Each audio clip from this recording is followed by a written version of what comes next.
दो चेहरे हैं, एक मोनालिसा और दूसरी हर्षा, जो साध्वी के नाम से मशहूर हुई। लेकिन दोनों चेहरे महाकुंभ में मशहूर होने के बाद ऐसे विवादों में आए और परेशानियों में आए कि दोनों महाकुंभ से गायब हो गए।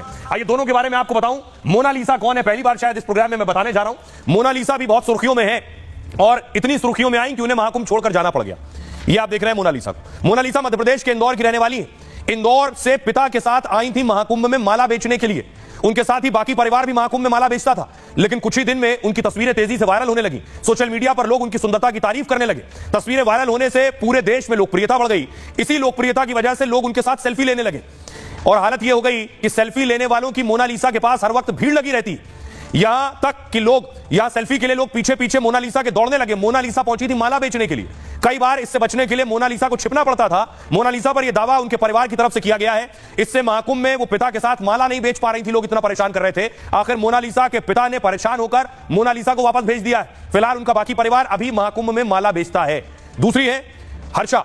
30 साल की हर्षा रिछारिया उत्तराखंड की रहने वाली है और महामंडलेश्वर कैलाचानंद गिरी की शिष्या है। 2 साल पहले अपने गुरु से दीक्षा ली थी। पेशवाई में निरंजनी अखाड़े के रथ पर नजर आई। सोशल मीडिया पर उन्हें सुंदर साध्वी भी कहा जाने लगा, लेकिन उनके साथ सेल्फी वीडियो शूट करने वालों की भीड़ लगने लगी। हर्षा लोकप्रिय हुई तो उन पर कुछ लोग सवाल भी उठाने लगे। कुछ संतों ने रथ पर बैठने और भगवा वस्त्र पहनने पर आपत्ति जता दी। शंकराचार्य अभिमुक्तेश्वरानंद ने भी रथ पर बैठने का विरोध किया। विवाद इतना बढ़ गया कि एक वीडियो में हर्षा रोते हुए नजर आई थी। परेशान होकर उन्होंने महाकुंभ छोड़ने का ऐलान कर दिया। इसके साथ ही उन्होंने कहा कि वो अभी साध्वी तो नहीं बनी है, लेकिन मैं धर्म और सनातन संस्कृति को जानने महाकुंभ में आई थी। मुझे इस लायक भी नहीं छोड़ा गया कि पूरे महाकुंभ में रुक सकूं। वो महाकुंभ जो जीवन में एक बार आएगा वो भी मुझसे छीन लिया। मेरे साथ जिन्होंने ये सब किया है उनको पाप जरूर लगेगा। आइए अब आपको सुनवाता हूं, दोनों को सुनिए। मोनालिसा जो मध्य प्रदेश चली गई, हर्षा जो महाकुंभ छोड़ चुकी हैं, क्या कह रही हैं? आपको कैसा लगता है लोग फोटो खींचवाते थे? अच्छा नहीं लगता। अच्छा नहीं लगता। अच्छा नहीं लगता? अच्छा नहीं लगता? सारे दिन भर फोटो खींचते रहते हो। ये और भी लड़कियां हैं मेरे से बहुत खिंचाते हैं। दिन भर फोटो माला भी नहीं बेचते। रिछारिया और इस वक्त मैं हूँ प्रयागराज की पावन धरा पे, जहाँ पे पूर्ण भागो महाकुंभ चल रहा है और जहाँ पे हर किसी ने मेरे नाम का एक शोर मचा दिया है। लेकिन उसके साथ ही मैं धन्यवाद करना चाहती हूँ उन पूरे महात्मा संत तपस्वियों का जो मेरे पक्ष में मेरे लिए इस वक्त खड़े हुए हैं, जो अपना आशीर्वाद अपना प्यार मेरे साथ बना के रख रहे हैं, जो मेरे हाथ को थाम के रख रहे हैं, जो एक बेटी की तरह एक पिता की तरह मेरी हिफाजत कर रहे हैं। उन सब का धन्यवाद। हर हर महादेव। और संगम में डुबकी लगाई। और इस बीच कुछ और साधु संत बहुत सुर्खियों में। एक साधु एंग्री यंग मैन की तरह आजकल गुस्से में है। तस्वीर में आपको दिखाऊं, चिमटा बाबा के नाम से मशहूर है। चिमटा बाबा को फिर गुस्सा आ गया। सुनिए, देखिए। आप देख पाएंगे महाराज कितने यहाँ पर क्रोधित लग रहे हैं और जो ये देख पाएंगे आप लगातार महाराज जी है जी बदनाम कर दिया हमको। नीचवाल बदनाम कर चुका है संत को। ये लोगों को भगाओ यहाँ से। ये लोग कहाँ से आ गए हैं? ये माधव समझते ही नहीं। मिलेंगे अगली वीडियो में से और वायरल बाबा से। आप देख पाएंगे महाराज कितने यहाँ पर क्रोधित लग रहे हैं और जो ये देख पाएंगे आप लगातार महाराज जी है जी बदनाम कर दिया हमको।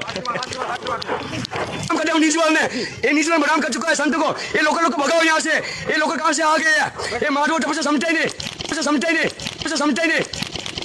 तो ये चिमटा बाबा बहुत मशहूर हो गए। इनके एक और तस्वीरें मैं आपको दिखाऊं। इससे पहले भी कुछ लोग इन्हें जा रहे हैं परेशान करने के लिए या तस्वीरें खींचने के लिए।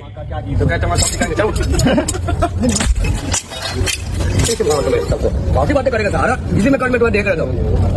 साला दिख रहा है संतों को बातें गलत बोलने का महा तो चिमटा।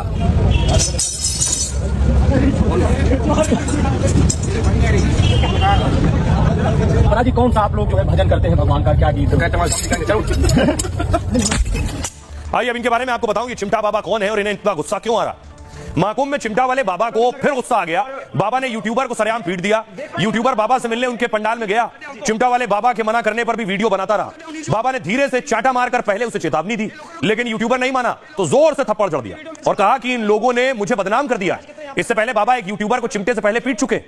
दरअसल चिमटा बाबा के नाम से मशहूर हठ योगी महाकाल गिरी हैं और मध्य प्रदेश से महाकुंभ में आकर धुनी रमा रहे हैं। पिछले 9 साल से बाबा ने अपना बायां हाथ खड़ा रखा हुआ। बाएं हाथ को धर्म की ध्वजा कहकर हमेशा ऊपर रखते हैं। बाबा ने गौरक्षा और धर्म रक्षा का आजीवन संकल्प लिया। 9 साल से न एक हाथ नीचे किया है और न नाखून काटे अपनी कठोर साधना और संकल्प को लेकर बाबा सुर्खियों में है। उनके साथ वीडियो बनाने वालों की कतार लग रही है। महाकाल गिरी यानी चिमटा वाले बाबा एकांत चाहते हैं, लेकिन कुछ लोग ऊटपटांग सवाल करने उनके पास पहुंच जाते हैं। बाबा के बहाने वो वीडियो में लोकप्रियता चाहते हैं। बाबा को यह बात पता चली तो वो आग बबूला हो गए और कभी थप्पड़ तो कभी चिमटे से चेतावनी दे दी। आइए अब आपको सुनवाता हूं, सुनिए जरा चिमटे वाले बाबा क्या कह रहे हैं। जब उनसे सवाल पूछा गया बाबा खूब चिमटा चला रहे हैं, सुनिए क्या कह रहे हैं। ये जानना चाहूंगी, आपने हाथ 9 सालों से इसी तरीके से ऊपर रखा हुआ है, लेकिन बहुत शक्ति चाहिए। 9 साल, इतनी शक्ति कहाँ से मिलती है?